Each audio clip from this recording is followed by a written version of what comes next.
All right. All right. Hello, everyone. Let me see if this is broadcasting properly over to YouTube.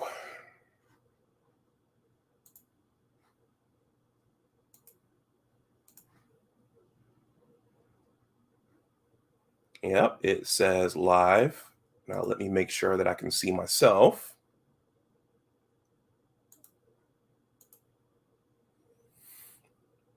Oh, there's an ad. So YouTube has deemed this ad worthy. And there's my handsome mug wearing my maize and blue. Okay. So all tonight, we're going to talk a little bit about the NIL. I'm going to read a piece first, which involves the Michigan football program's recruiting. And then Buckeye Alex is going to join us and talk about why Michigan athletics need to get on the ball in terms of joining this whole NIL thing. So I'm going to play the intro. I'm going to read this piece, and then I'm going to bring Alex up. All right. So I'll see you guys after Let's Go Blue, and then I'll jump in. All right.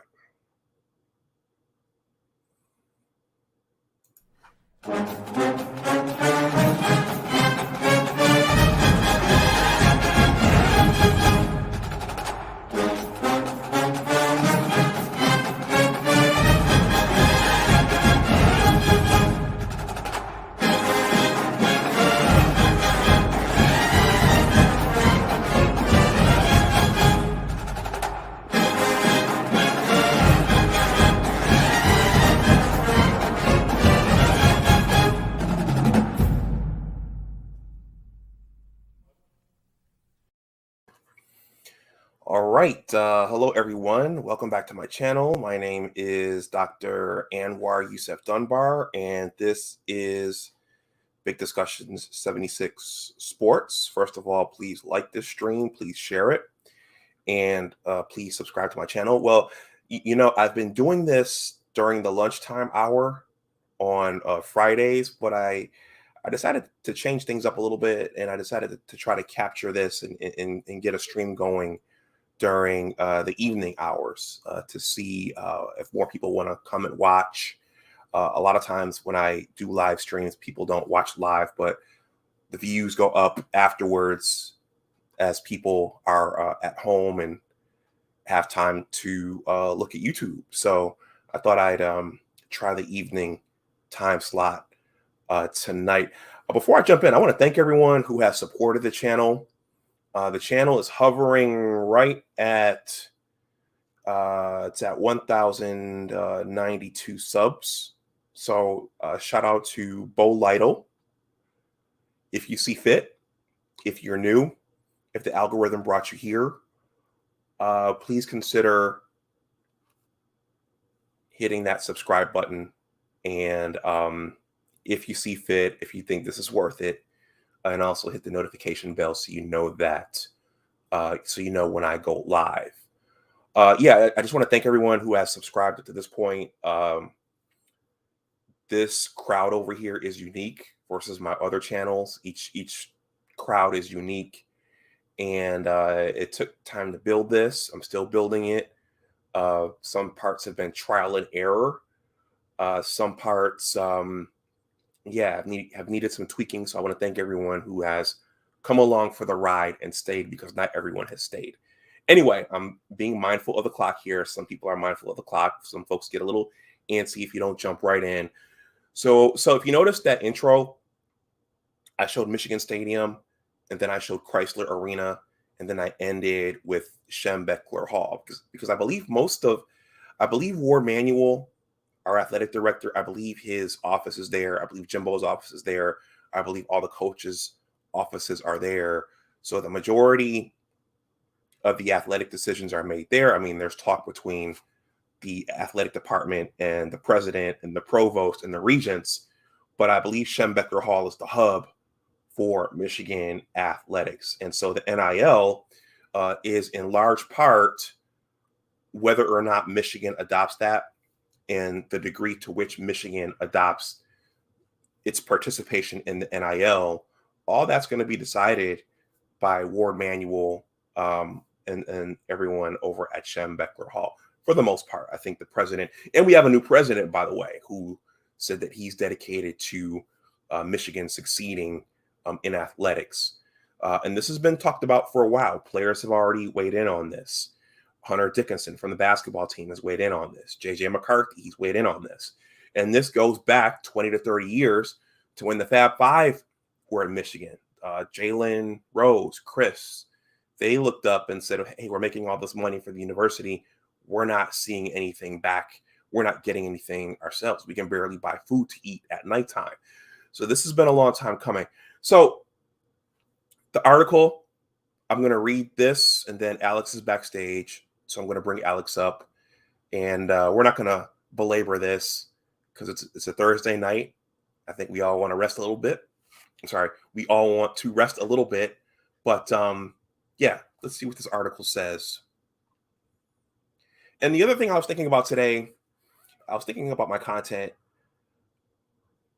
When Michigan loses and when Michigan struggles, the videos afterwards get a lot of views. So people like it when Michigan struggles. People like it when Michigan fails. People like it when Jim Harbaugh has another blemish on his record. I don't know why, but people like that. So for those people, you're going to enjoy this article. Alex, be patient. I'll be with you shortly.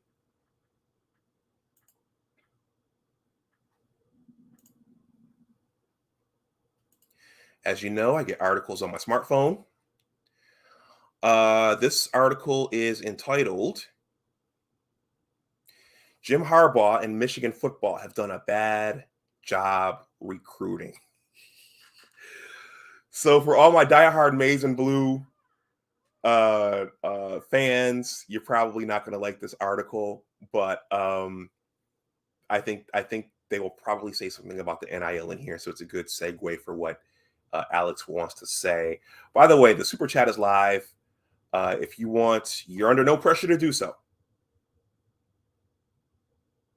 But if you want to make a super chat during the stream, that's live. If you want to throw something in the tip jar via Cash App or PayPal, that information is here. Oh boy, the Buckeyes are outnumbering me in here. Abdul Gaines is here. He says, Michigan, you're in trouble. All right. Abdul Gaines further says, characters as head coaches don't win national championships. Yakov 22, thank you for coming out. He says, several $100,000 in your bank account is transformational, not just transactional. Harbaugh is wrong in parentheses. Oh boy. And Raheem Gaines says, peace to all in the chat. All right. This article reads as follows.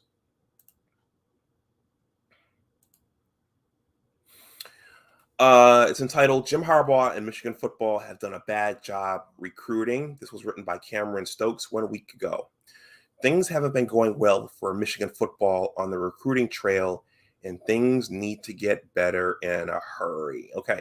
So again, guys, remember the backdrop. And we were recruiting that quarterback, the kid who signed with Oregon. So there's a lot going on right now. You have the realignment. You've got USC and UCLA in the Big Ten now, and you have all this talk about the NIL. So there's just a lot going on now. Okay. Fans might get tired of reading all of these negative articles. I don't try to be a negative Nancy on this site, but sometimes you have to call out what you notice. A bunch of Michigan insiders think the same and sometimes say the same things, so it's not like this is coming out of left field. Despite Michigan football finally getting some commitments recently, the product during the offseason has still been subpar. I will give credit where credit is due and say the commitments of Frederick Moore and Samaj Bridgman were really clutch, and Michigan needed them badly, and hopefully the tides will start to turn soon. Knowing what we know right now, though, I'm not super confident in that happening for a bunch of other recruits. This class is still ranked 49th in the nation with the 2 commitments. As if you needed any more reason to be disappointed with the level of recruiting that is happening behind the scenes, look no further than one of Michigan's former recruiting targets, 5-star wide receiver Jonte Cook II, calling out Michigan's recruiting efforts.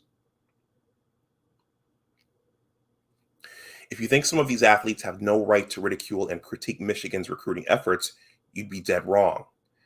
These guys work their butts off every year to get to the level of national prominence that they've gotten to, and to not be treated as such by Michigan staff is really sad. What am I really talking about here, you may ask? Well, here's a video that explains exactly what I'm talking about, if it's still up. Okay, so I think this was on Twitter. The Twitter link is here. I'm not going to play it. This article is below if you guys want to take a look at it yourselves. Michigan was right there with those other programs recruiting Jonte Cook II for the longest time, but Michigan football was unwilling to bend a little and make Jonte feel special and appreciated with NIL and the recruiting pitch. So he chose to commit to Texas instead. Do you want to know whether Jim Harbaugh cares or not? Look no further than this video. That's another Twitter video. The link is there. It's in the description box if you want to read it, if you want to try to access it for yourself. Now, I don't have a problem with Jim wanting to take a vacation with his family. Everybody knows that recruiting is exhausting and can burn people out. Harbaugh should get to spend quality time with his family just like everybody else. Admittedly, the video is funny, and I like seeing Harbaugh loose and happy and having fun. The issue we should have with this vacation is the time it takes place, which was right around the time of Frederick Samaje's and a few other prospects' commitment dates. Why couldn't Jim Harbaugh schedule a vacation much earlier in the offseason than this, like late May or the beginning of June? Jim could have taken his vacation right after spring practices ended, or he could take it right before fall camps begin. It just gives off bad vibes to recruits. Things like this matter. Timing matters. Recruiting pitch matters. People will say, oh, well, we don't know when a recruit could commit. Jim Harbaugh could have had that vacation planned for a long time. To that, I would say that's true, but it's on the staff to read the room. Jim Harbaugh and his staff have been doing this long enough to know how a prospect feels and or around the time when he might commit. June and July are always the biggest recruiting months every year, aside from December near signing day. So this just really seems like Harbaugh is shrugging it off. Showing you care about a recruit instead of going on vacation, and it is almost like a nonchalant, carefree, I will do what I want, when I want, no matter how it may look attitude. I know Harbaugh isn't a bad guy. I'm not trying to say that he is. From what I've heard and seen, he is one of the nicest guys you'll ever meet. He's proven that on multiple occasions. All right, Michigan football recruiting isn't working.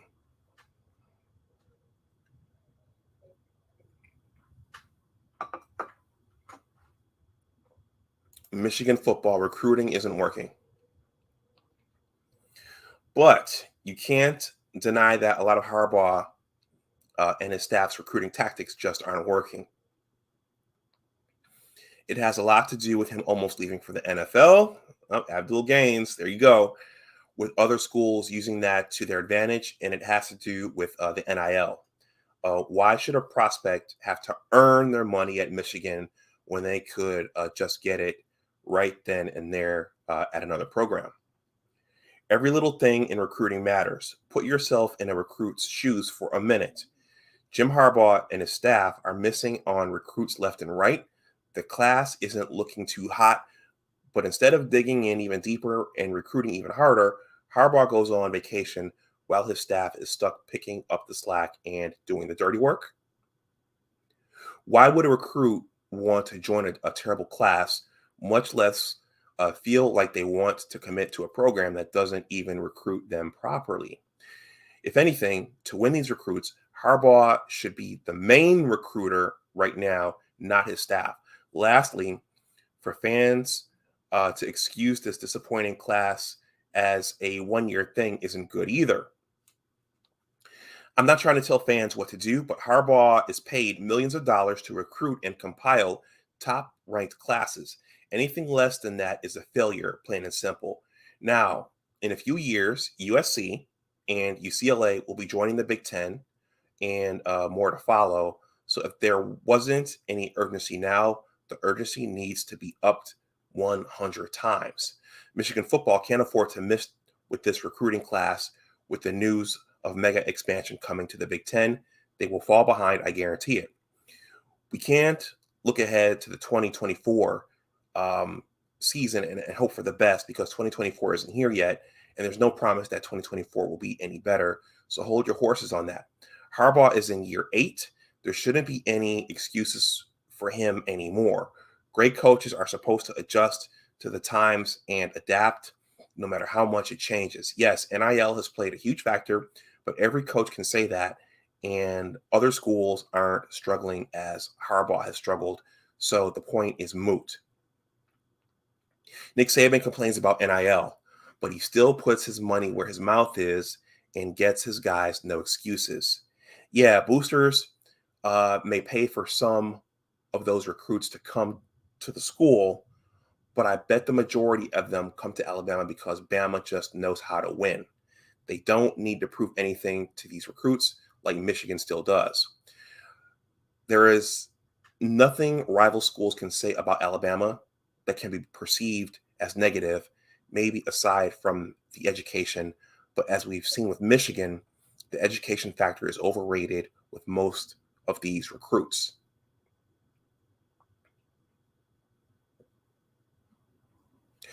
These recruits aren't mentioning the institution when calling out Michigan's lack of recruiting.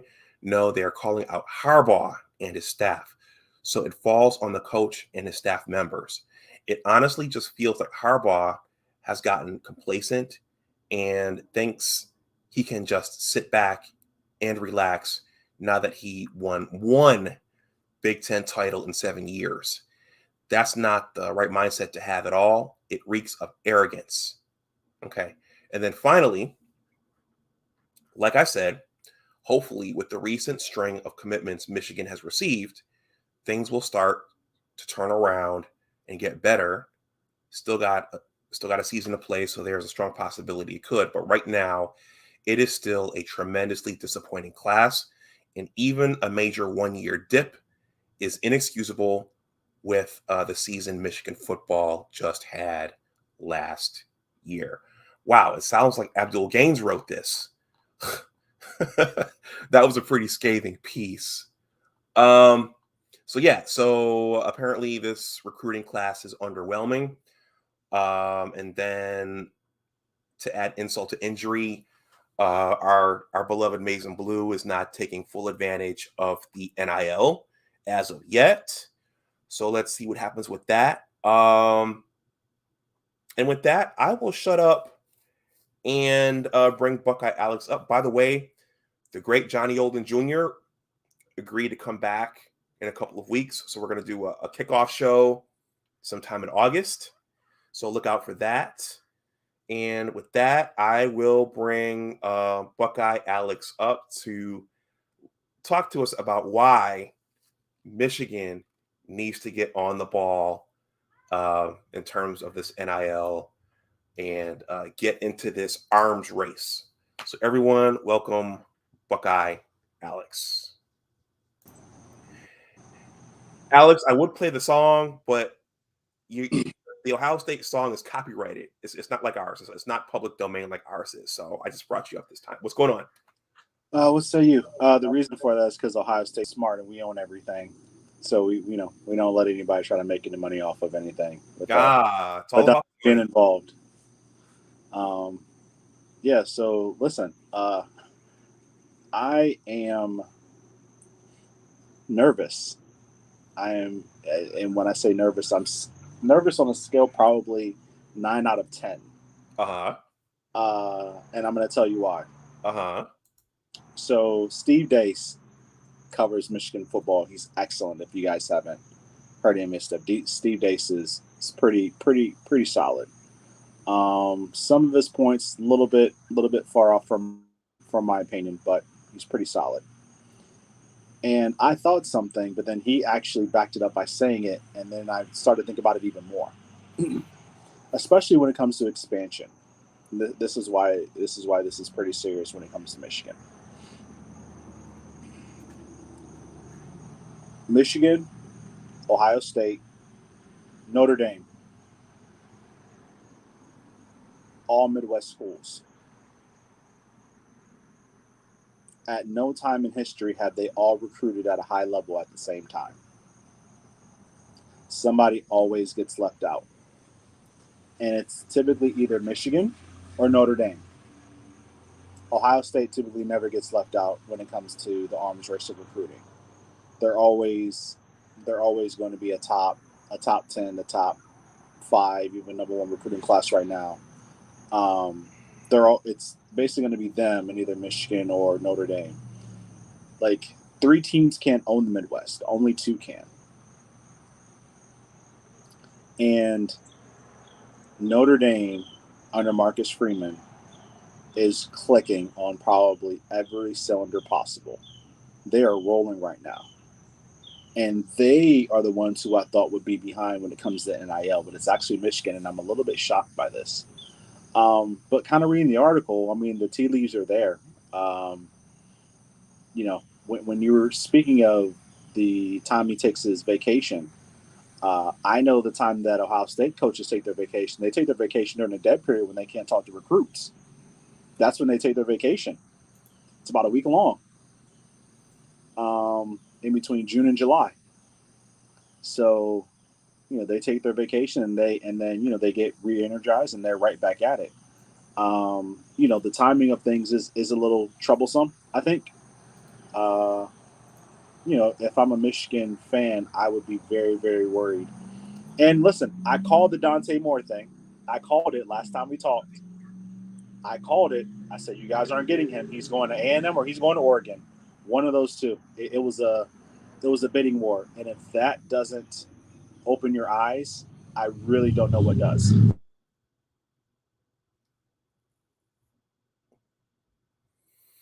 Okay. Excuse me. Okay.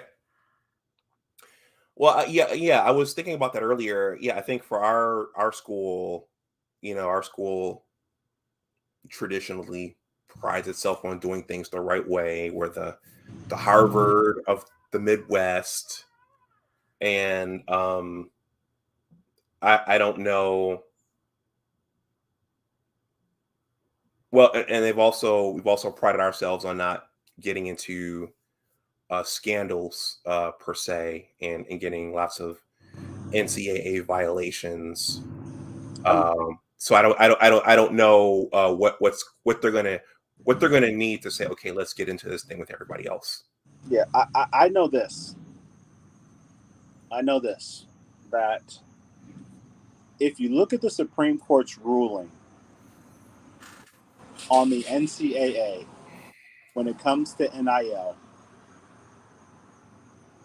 there's nothing the NCAA really can do to enforce anything based upon the Supreme Court's ruling, which is why Texas A&M last year did what they did. Texas did what they did. Miami's doing what they're doing this year. Louisville's doing what they're doing. Tennessee tried to pay Carnell Tate like $1 million to come there and play. So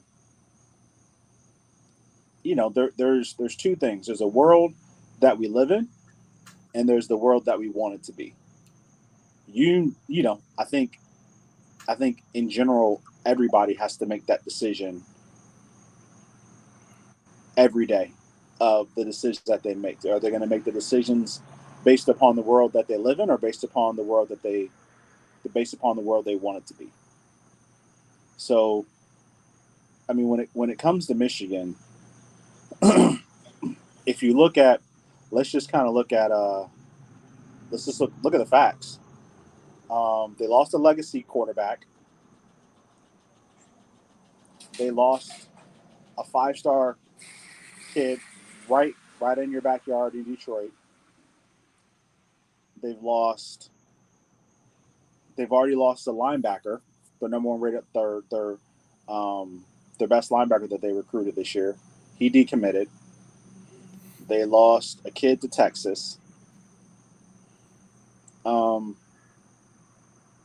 And I think it's one of those things where if you don't get in the game early, it's going to be hard for you to get in the game late. And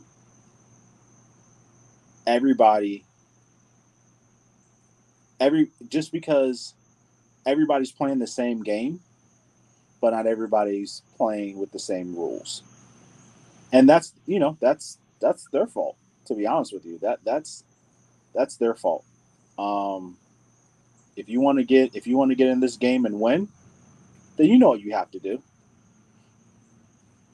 Like, they can't. This is the thing. The NCAA can't enforce it. They can't. They don't have a leg to stand on, based upon their ruling. I do think the market will eventually correct itself, somewhat, but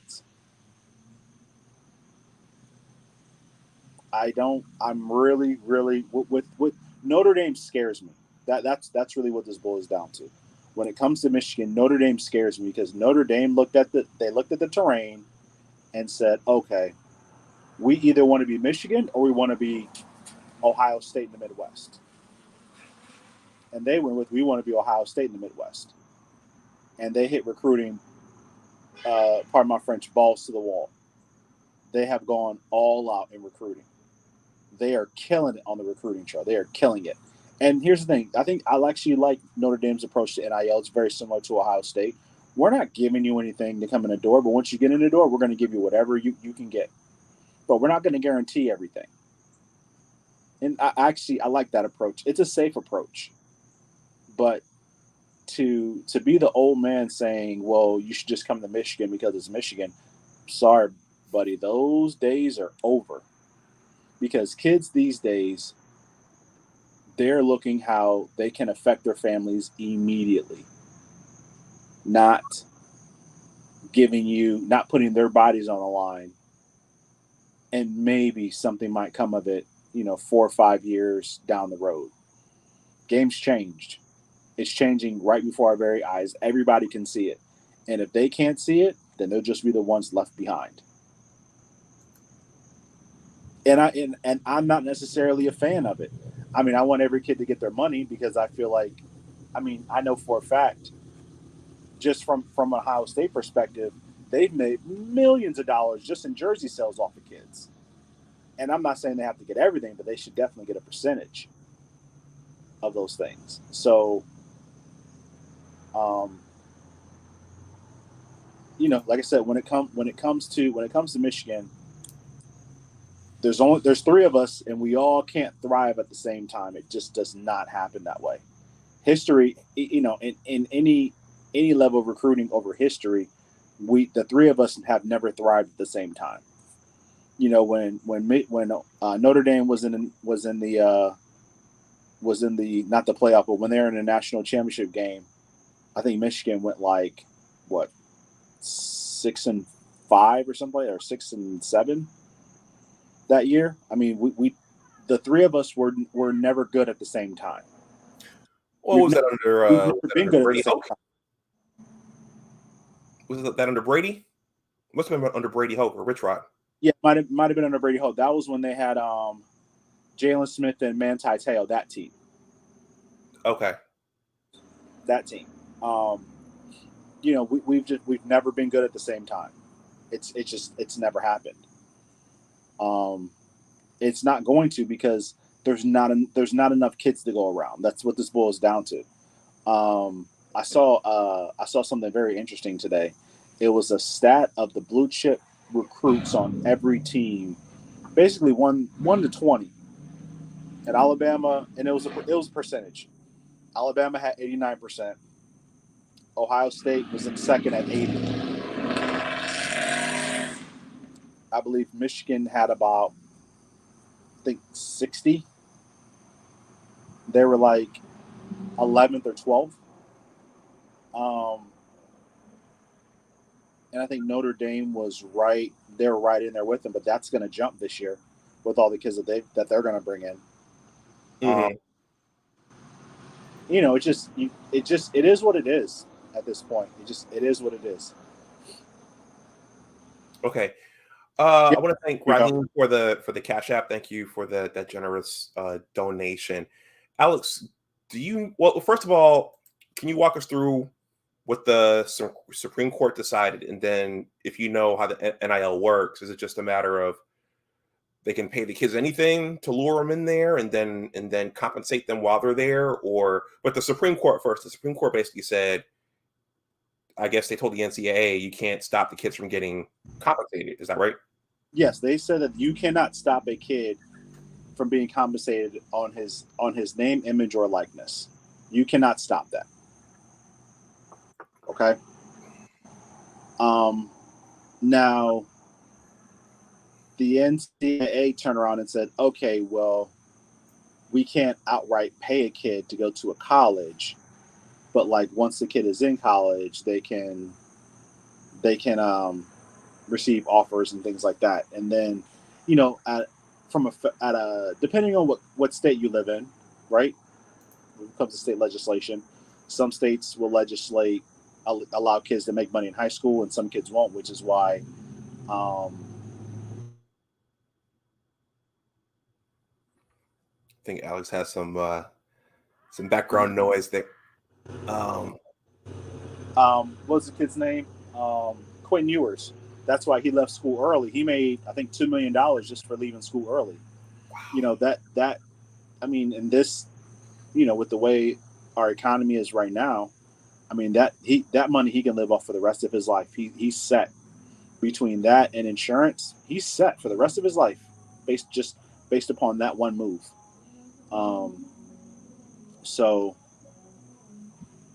they can't, the NCAA really can't enforce it now. I mean, what teams are doing is they're just offering the kids, hey, we'll give you $50,000, $400,000 in NIL just to sign. We'll get you this job, that job, and get you in, and yada yada yada. So, and the thing is, the one thing I find funny is that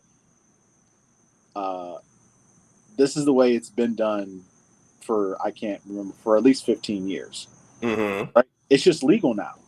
So now that it's legal, everybody's in the game. They're not going to risk it. Okay. So I don't, like I said, from my standpoint, I don't understand what the hesitation is. And listen, if you're, Michigan is a great school. You get a great education there. It's one of the best schools in the country. I'm not going to deny that hands down. They have a great athletic department. They have great coaching staffs in various sports. They're very competitive. The brand is the brand, right? The brand sells itself. But you either want to play for national championships or you just want to play. And here's the thing, that if you just want to play, that's fine. But if you want to play for national championships, you don't do the things that the Michigan football staff is doing right now. That's not what you do if you want to play for national championships. Okay. So the coaching staff is showing a level of incompetence and not doing what the other schools are doing, or they're not approaching this as aggressively as the other schools. So, Alex, let me ask your opinion. Let me ask your opinion. I just thought about this. Is there a downside to this? Do you think that, even with the NCAA not being able to regulate this, do you think that this ushers back in things like fixing games and point shaving and those kinds of things? It's possible. But this is what I think. I don't think that's going to happen at the national level. I'm sorry, not national. I don't think it's going to happen like in the Power 5 level. I think maybe group of 5 teams. That might be a thing, but listen, if kids are getting money, there's no reason to do that, right? Mm-hmm. That's the thing, and actually, I feel like some people might bring that up. That's the kind of argument. If kids are getting, $50,000-$60,000 to go to school, have state-of-the-art facilities, amazing training staffs, meal plans, trying to get to the NFL, why would you want to go out and fix a game? That doesn't even make sense. Here's the thing. As I say, you already have the bag, right? Now you're trying to get to the NFL. You got the bag to go to college. Now you're trying to get the bag to get to the NFL. You don't have to do both. It doesn't even make sense to do both. I actually think it would cut it. I think it cuts all those things out for the most part.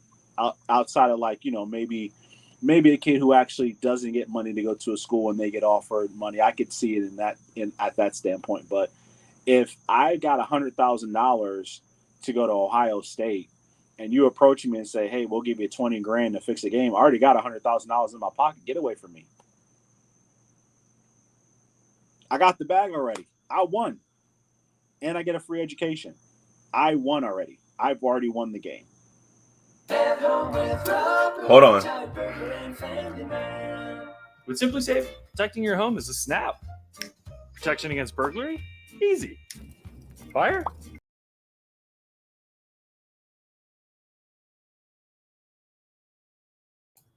That article has a videos that sometimes play. Anyway. Okay. Let me read some of the comments here. Yeah, if you guys are please like and subscribe. That, and let your voices be heard in the chat if you think Michigan needs to get on the ball. What do you think about NIL in general, the conference realignments, whatever? Please let your thoughts be known in the chat. Abdul Gain says, of course, Michigan, you're in trouble. Characters as head coaches don't win national championships. Yakov 22 says several $100,000 in your bank account is transformational, not just transactional. Harbaugh is wrong. Raheem Gaines says peace to all in the chat. Abdul Gaines says Harbaugh can spend time with his family when he's retired. This is big time sports.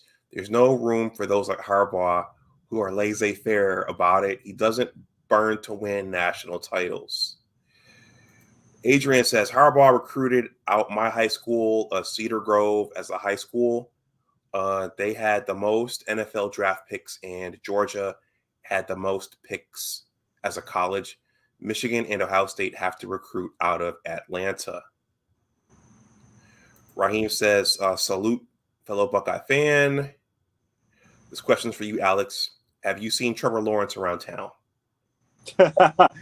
No, I'm actually closer to Gainesville these days. No, I have not seen him.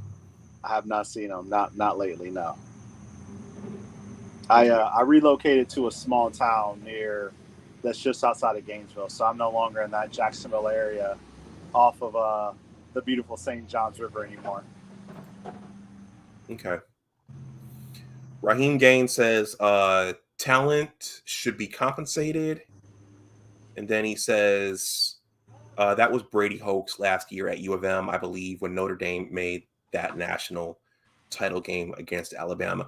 So, Alex, let's address that for a second, because, I mean, it wasn't an Alabama class. Brady Hoke never had, Alabama level talent. But Brady Hoke did recruit some players. So, I mean, the problem was his development of the players that he got. Right, but those weren't correct. But they were not. They were not top 5 classes. Ohio State consistently, I think maybe 1 year is like 6, but they're always getting top 5 classes. But the teams are never good at the same time. And like I said, in today's market, think of it like you can think of it like crypto. Think of it like Bitcoin. There's only so much Bitcoin you can buy, right? There's only so much. So there's only so much to go around. It's not an unlimited resource. It just isn't. So I don't see Ohio State slowing down. And Notre Dame to me is just getting started.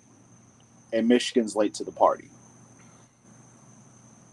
The thing that's interesting is that there are teams that I feel like recognize this very quickly and have jumped on it. Texas A&M, they're going to be tough in the next couple of years with the recruiting classes they're bringing in. Other schools, I'm not so sure.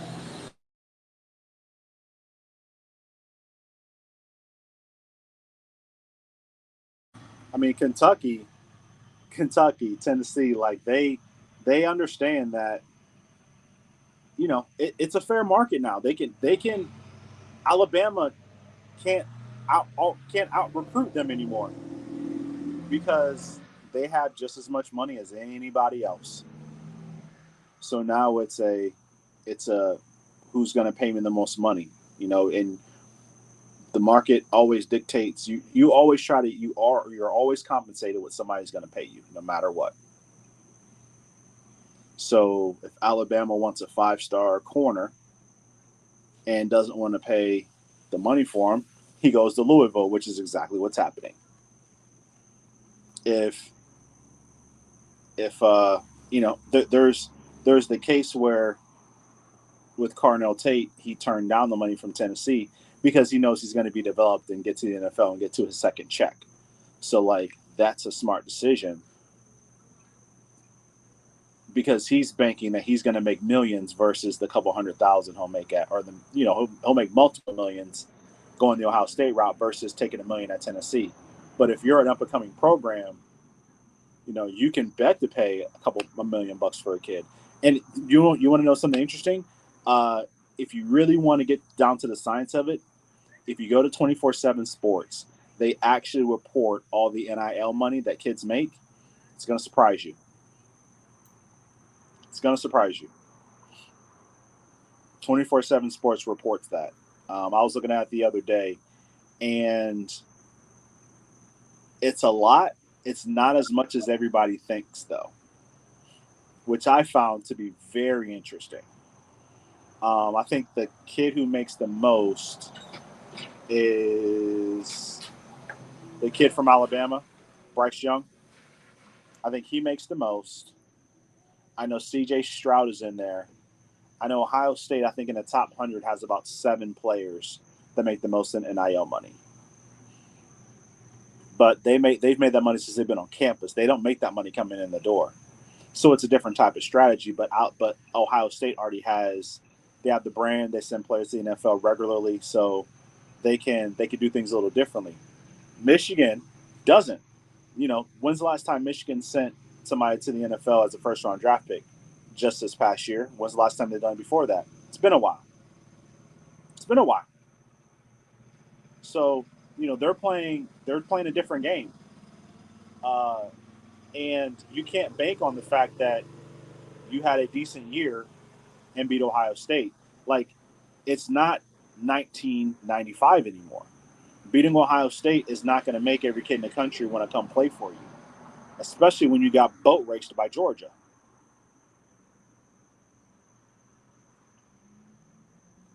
That to me is the most interesting out of this whole conversation is that Harbaugh had his best year at my expense. He had his best year at my expense, and he can't get out of his own way to capitalize off of it. And it's there. It's there right in front of you. Player after player after player. It's there. So, I am I'm dumbfounded by the decisions that he's made.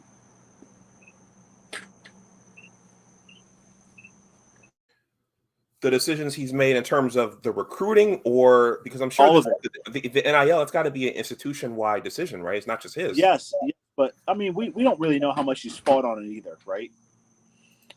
Because I know we've had the conversation before. You know, Michigan they want to be Northwestern, right? They want to be like the Stanford of the Midwest. That's fine. But I think at some point, you know, I think their administration just needs to have an open conversation about where their program stands and what they're going to do, which they haven't done. So all we have, you know, we're just left to assume and look at the moves that have been made.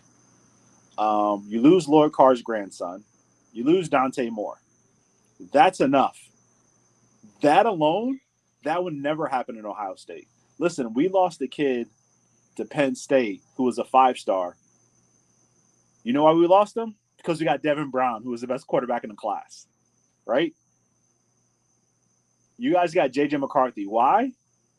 Because Ryan Day didn't want him. He wanted somebody else. He wanted Kyle McCord instead of J.J. And J.J. was like, well, I'm going to go to Ohio State and I'm going to beat you guys, which is great. I love that attitude. But, like, that's pretty much the only reason you guys got J.J. McCarthy. So, Alex, are you saying we got your sloppy seconds? Yes, that's what I'm saying. Yes, that's what I'm saying. I'm saying J.J. McCarthy wanted to come to Ohio State. Ryan Day wanted Kyle McCord. These are facts. I don't make it up. These are the facts. I'll bet Abdul Gaines just pumped his fist in the air like, yes. But listen, J.J. McCarthy this is not a slight. J.J. McCarthy is a hell of a player. He is a hell of a get for Michigan. But if we wanted him, we could have had him. He wanted Kyle McCord and said there was something about Kyle McCord. That's who he wanted, so that's who he got. And Ryan Day pretty much gets whoever he wants at quarterback. That's been proven. Jim Harbaugh, like as the great Stuart Scott would say, so. I mean, you know, the facts are there. You just have to look at them. Again, I just think they need to have an honest conversation about where they're at with the program. You know, you can either you want to win a national championship or you just want to win football games. And here's the thing: either one, I'm okay with, but you can't say you want to win national championships, but then act like you just want to win football games. Which is, you know, from their actions, from what we're seeing, how they're treating recruits, how recruits are talking about them. That's what we're seeing. You know, in the month of July, where kids are recruiting left and right, it's been pretty quiet over there at Michigan. It's been real quiet. And perception's reality. And the perception is the program is in trouble, especially after you lose Lloyd Carson, especially after you lose Dante Moore. Yeah. You know, listen, unless you're bringing Arch Manning in the class, there's no reason for you to lose Dante Moore. That is, as Stephen A. would say, that is asinine, ass 10, ass 11, ass 12. Like, there's just no way that should happen. And he's a heck of a player. He's a heck of a kid. You know, comes from a good family. And listen, Ohio State kicked the tires on him for a 23 quarterback. The problem is we have Dylan Raiola, who's probably the best quarterback in the country. He's better than Arch Manning. But we kicked the tires on him, and he said if he's going anywhere, he's going to go to Michigan. And then, you know, there was a couple conversations. I guess with Harbaugh, didn't go very well. And then next thing you know, he's at Texas A&M, he's at Oregon, and he's gone that quick. So it wasn't like this was not a recruitment that Michigan could not have won. It is clearly a recruitment Michigan could have won. They chose not to play the game. That is what is concerning. They're choosing not to play the game. in whatever capacity you want to look at it. They're choosing not to play. Yeah, and I'm thinking, yeah, I mean, if everyone else is doing that, they're going to have a hard time getting the top kids to come just because we're Michigan. Yeah. I mean, what's this? What was the saying that the recruiter said? He said that out of the pool of 100 kids, they were looking at, like, I think he said, I can't remember who it was. He said out of the pool of the top 100 targets they would look at, they could only get about 30 or something like that. And out of that 30, they still have to get 26 out of that 30, out of those 30 kids. Just because Michigan is a very hard school to get into, right? Mm-hmm. When, you're recruiting a different type of kid that goes to Michigan. So, it's already hard. I can openly admit it's going to be easy. Ohio State is a very good school as well. Okay, it's not the caliber of school that Michigan is from an academic standpoint, but Ohio State is a very, very, very good school. But you should not make it any harder on yourself if you don't have to, and that's what I'm getting to. And I feel like Michigan's making it harder on themselves. Mm-hmm. Okay. Well, I predict. I mean, there'll be some movement on it at some point. I don't know how soon it'll come. I mean, but they're going to have to. I mean, in order to stay competitive, they're going to have to do that. I'm going to read a few comments here. We'll go for about 8 more minutes. Okay. Because we're coming up on an hour. Let's see. Abdul Gain says U of M better get going on the recruiting trail. SC is coming into the Big Ten, and they are going to be a beast to deal with on the trail and the gridiron. He says, look at the job Miami is doing on the trail. They are killing it as well. Shout out to Josh Gaddis. Josh Gaddis. Abdul Gain says, Penn State picked up a 4-star linebacker tonight. Whatever one thinks of James Franklin, the man knows how to recruit. He does. Listen, James Franklin, I don't think he's the best coach in the world, but he is a heck of a recruiter. I mean, he almost had Vanderbilt winning the SEC one year, so he's a good one. He's a good one. I really liked him to SC, but I'm glad that he stayed in Happy Valley because I like the depth that he brings to the conference. I'm a big James Franklin fan. I hate his press conferences, but he's an awesome recruiter. Adrian Thomas says Abdul Gaines, Miami got the NIL and recruiting, but not the coaching. Not true. They got Cristobal. Not true. They got Cristobal and Gaddis. That is all you need. And Abdul Gaines says, Adrian Thomas, it seems to me that Michigan has neither the NIL recruiting or coaching. That's not fair. Listen, Jim Harbaugh is a solid head coach. Okay? Like, he's just because he's not Nick Saban, right? Or Dabo, or some of these other guys, Lincoln Riley's of the world, like, he's a good coach. He is. I hate him, but I recognize the real. He's a good coach. He's not a bad coach. Do I think he's invested? No. But he's a good coach. When it's time to play, he comes to play. And he tries to get his guys prepared as much as he possibly can. But I also believe that there are holes in that where he could do more to get better players. So that's the other part of it. But do I think he's a good coach? Absolutely. Do I think he loves the University of Michigan? Absolutely. Do I think he does everything in his power to win a national championship? No. But he's a hell of a coach, though. He's a good coach. Okay.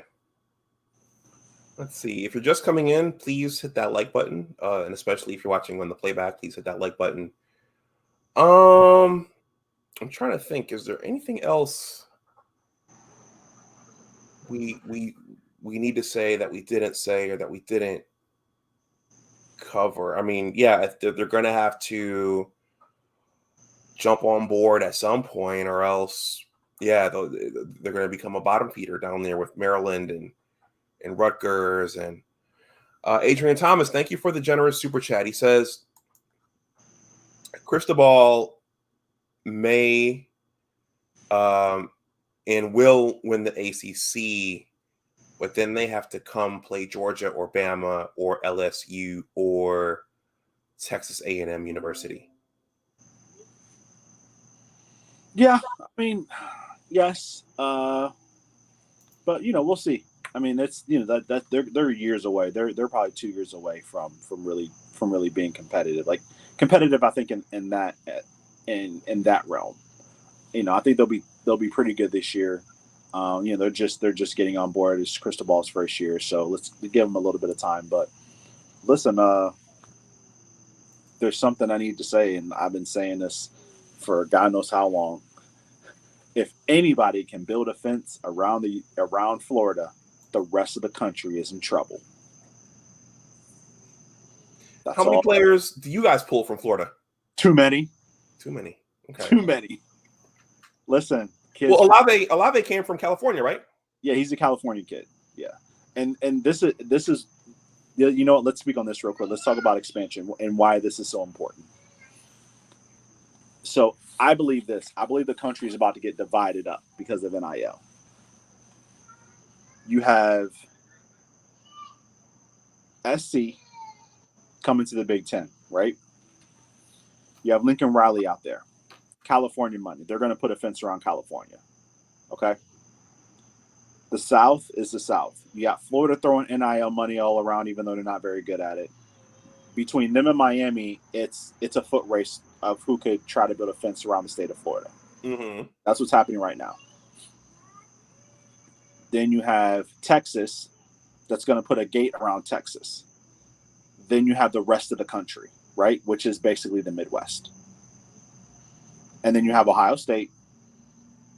You have Notre Dame, Michigan, maybe Oklahoma. That's it. Georgia's going to sprinkle in there because they're in the South. That's it. Like, that's the whole country.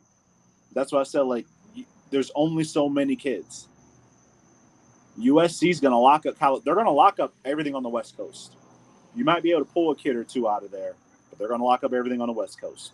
Alabama, Georgia, Clemson, Florida, Miami, they're going to lock up everything down south.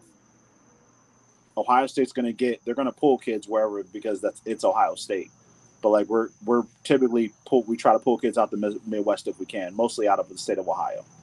Ohio, Indiana, Michigan, and the DMV area, right? Mm-hmm. That's the country. That's it. So you have Notre Dame that's on the rise, and then you have Michigan that's not. There's only so many kids you can get. And it's going to be even worse because if you're a kid between Michigan, if you're thinking about, I can think about going to Michigan, but I really want to play on TV. You're going to play Ohio State. You're going to play Penn State. You're going to play Michigan, right? And you're going to play UCLA. There's no need for you to go to Michigan if there's no need for you to go to Michigan. If you're a kid from Utah or you're a kid from Arizona, well, I can get on TV now. I don't have to go to Michigan to get on TV. I can go to SC or I can go to UCLA to get on TV. That whole Pac-12 at night thing is gone. Like, it was a joke. Like, Pac-12 at night because nobody watched it because it was at like 2 o'clock in the morning. But now those teams are going to play prime time games, so they don't have to go to Michigan. Heck, to be honest, they don't even have to go to Ohio State. I hope they will, but because Ohio State puts a lot of players in the NFL, but they don't have to. It's not necessary for them to do that. So why would they want to go to Michigan if Michigan doesn't if they can't produce kids over a long period of time that go to the NFL? Why would they want to go to Michigan? Why wouldn't they just want to stay home and go to SC when they're going to be on primetime television anyway? And they're getting paid. Mm-hmm. So you got to get in the game. It's going to get divided up. The country's getting divided up by this. It's going to get divided up quick. Okay. So, and keep in mind, you also have Texas and Oklahoma that are going to the SEC. Nobody's really talking about that, but that's a big part of. That's a big piece of this puzzle. Like, I get the new sexy thing is, the Big Ten got UCLA and USC, but them getting Texas and Oklahoma, it's basically going to be two conferences and that's it. We might pull Oregon. Listen, I thought about this as we were talking. That might be a back channel for Dante Moore. Hey, listen, you can come here. You're gonna have the opportunity to play primetime football because we're gonna end up going to the Big Ten anyway. I'm not saying that's true, but I've definitely thought about they possibly could have pitched that to him to say, hey, you're gonna play primetime football. You're gonna be on TV. Because I think they play Georgia or they play somebody this year too. I can't remember who it is, but they have a contract with somebody over the next couple of years. And listen, if they move to the Big Ten in the next 2 years, he's got a year or two where he's playing primetime football. Mm-hmm. Okay. Well, Alex, we're right at an hour. So before we wrap up, you said it's going to be two conferences. So are you seeing something like a AFC and an NFC? Pretty much. I think getting SC is a must. Was a must. I think Notre Dame, as much as they've tried to stay independent, I don't think they can anymore. I think that's over. I think really it's a telltale of in my opinion, that's what it's going to end up being. If I was, what's our commissioner's name? Giant moron. Kevin Warren. Yeah, I was thinking Ward Manuel. I was thinking of your AD. Sorry, but listen. In my opinion, I go get Clemson, I go get North Carolina, and I call it a day. Maybe.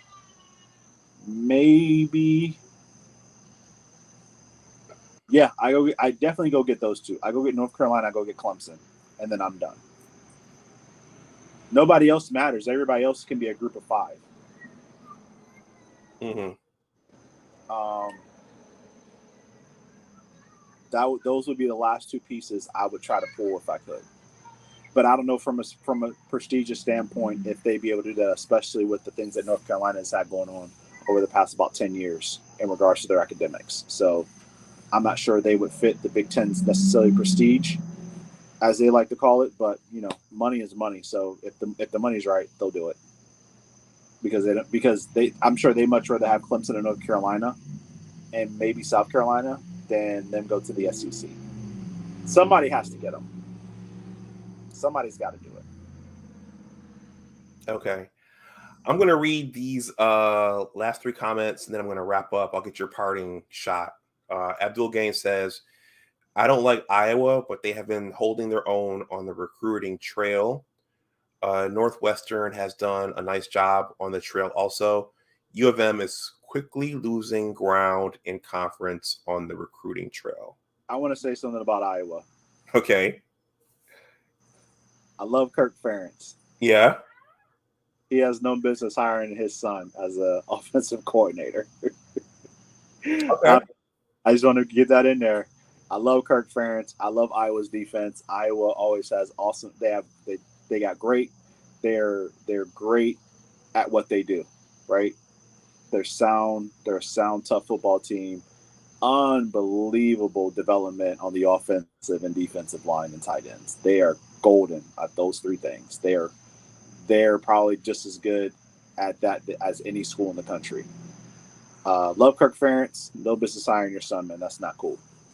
Well, Alex, it's not unusual for coaches to hire their sons, and groom them and get them that experience. That.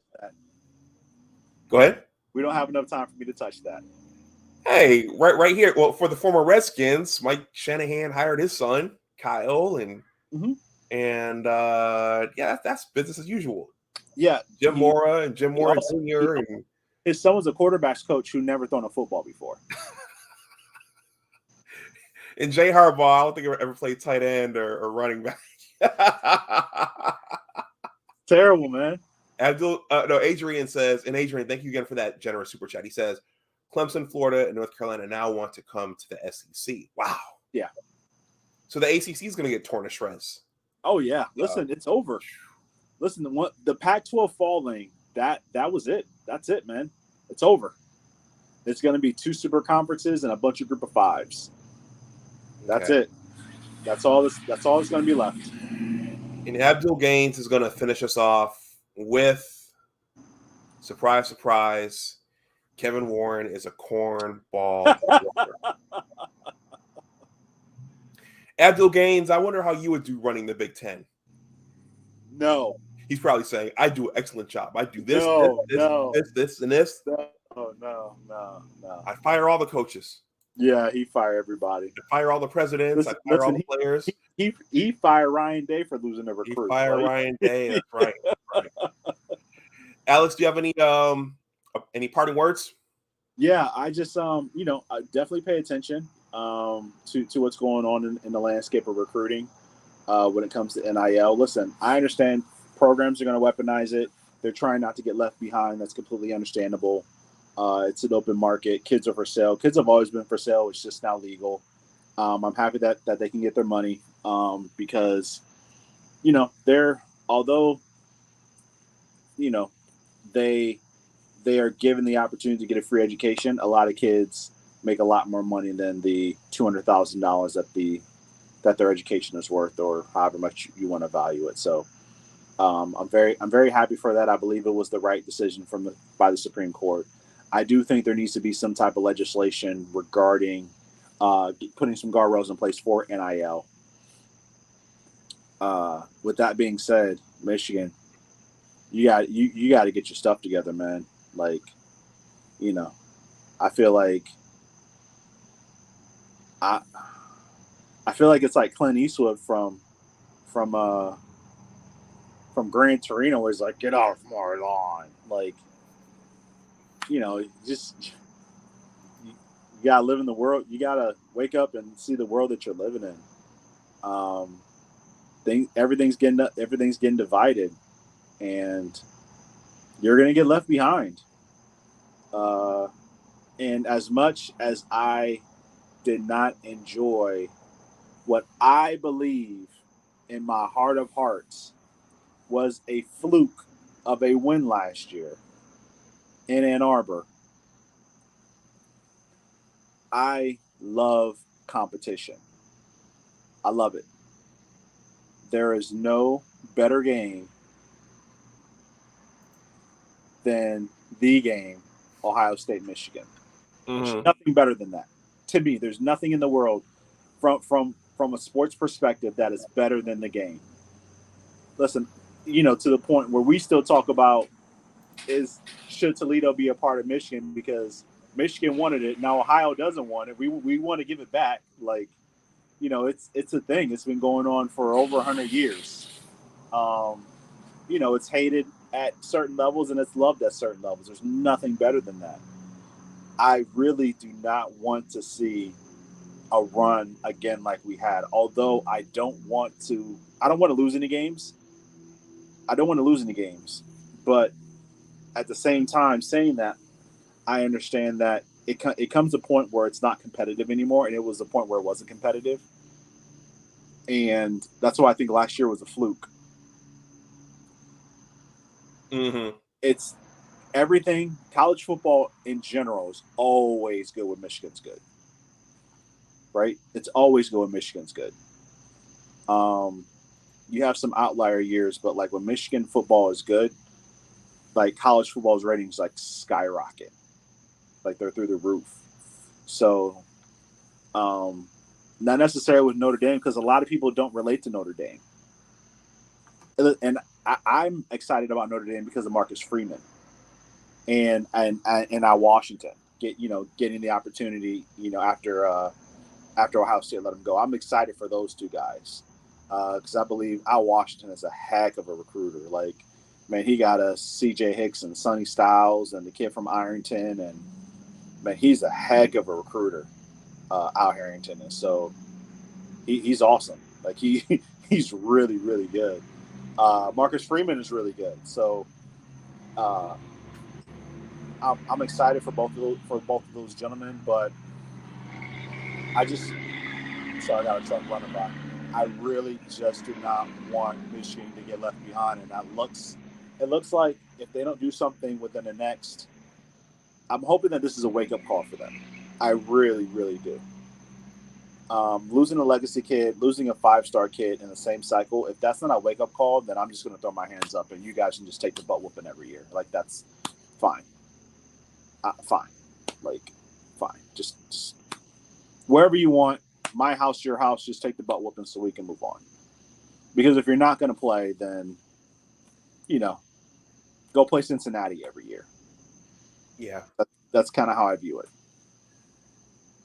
Hey, Michael Burden, thank you for the generous super sticker.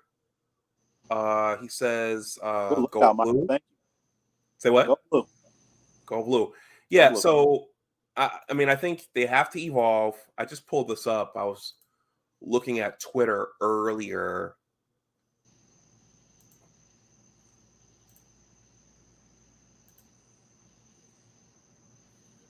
Yeah, so Alejandro Zuniga, I don't know if I pronounced that correctly. Our new president, his name is Santa J. Ono on Michigan Athletics. I want to do everything I can to make sure Michigan competes at the highest level. So our new president, I believe that's our new president. I mean, that must be what he's talking about. So I suspect to see some movement on that. So he's not interested in winning a national championship. He wants to compete on a high level. Newsflash: you already compete on a high level. You know what? That's a good point, Alex. You play a Power 5 conference. You already compete at a high level. You're not trying to win a national championship. That's what that says to me. Because people who say, I want to win a national championship,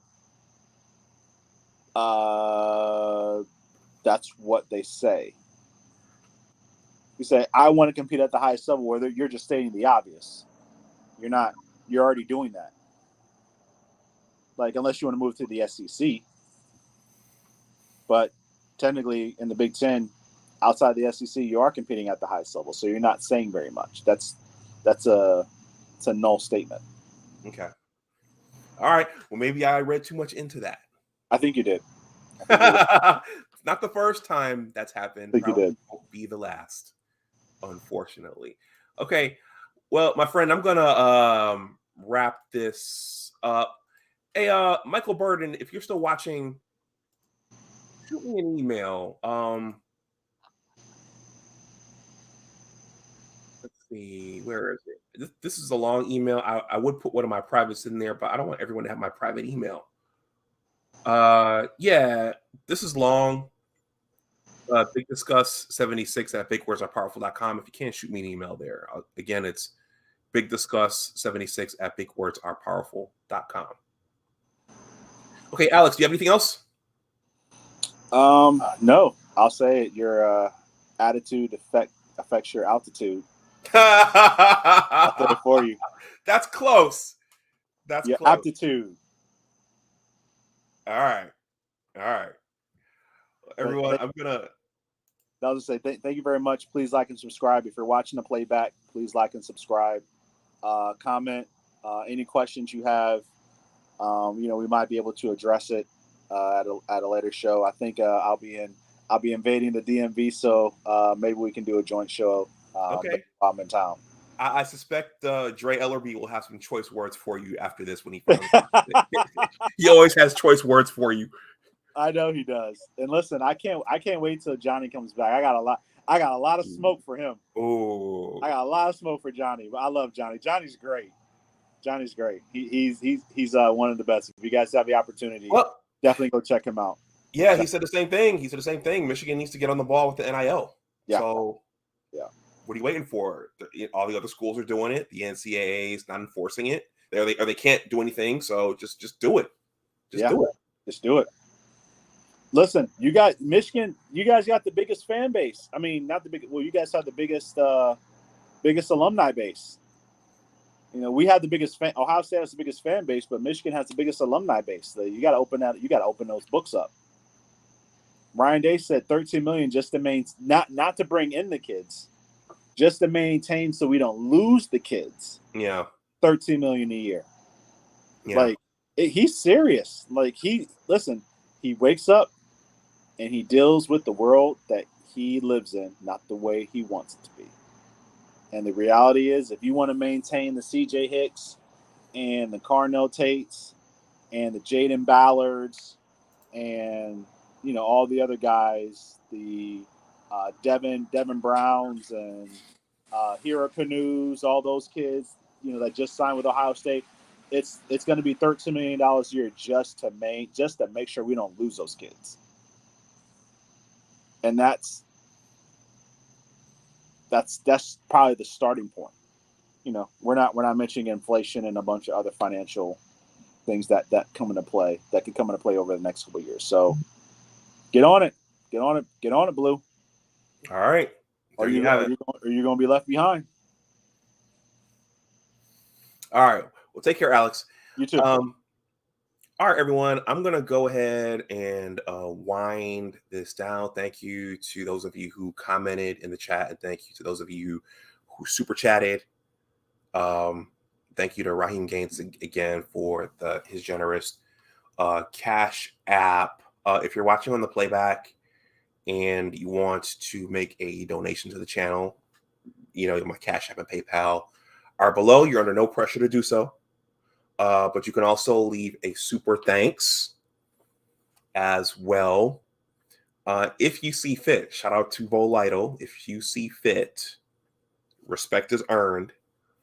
Please consider subscribing to the channel, especially if you're new and the algorithm brought you here.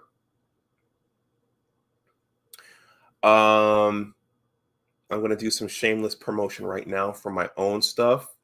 Please consider joining the Big Words LLC Newsletter. In addition to being a YouTube content creator, I'm also a writer with 2 blogs. There's a 2-paragraph greeting there and a subscription button at the bottom there. You just click that and enter in your email address. One of the things I'll be talking about in the newsletter is my book project, The Engineers, a Western New York basketball story. It's a sports related story about what it's about life, but it's about what athletics teach you about life at an early age, even if you don't go on to play major Division I sports and then on to the pros. There is a lot that athletics teach you that go with you on your journey. And sometimes it's the disappointments. It's the things that don't work out. It's the injuries. It's the losses. It's the coaches leaving who you thought would be with you for the duration of your journey. And actually, to promote this, I'm about to upload in the next week a short discussion I had with Huge from the Huge Show. If you're in the Michigan market, you know who the Huge Show is. He covers Michigan, Michigan State, the Detroit pro teams. He covers all that. But I called in a couple of years ago, the day that Dean Smith died, because Huge was doing a show on coaches who made differences in our lives. So I called up and told my story. And then after I got off, he told his story, which was very moving. And to let me know that the themes in my book project are universal, because Huge experienced the exact same thing out in Sparta, Michigan, when he was a teen. So that's that. So everyone, I'm gonna wrap this up. Everyone stay safe out there.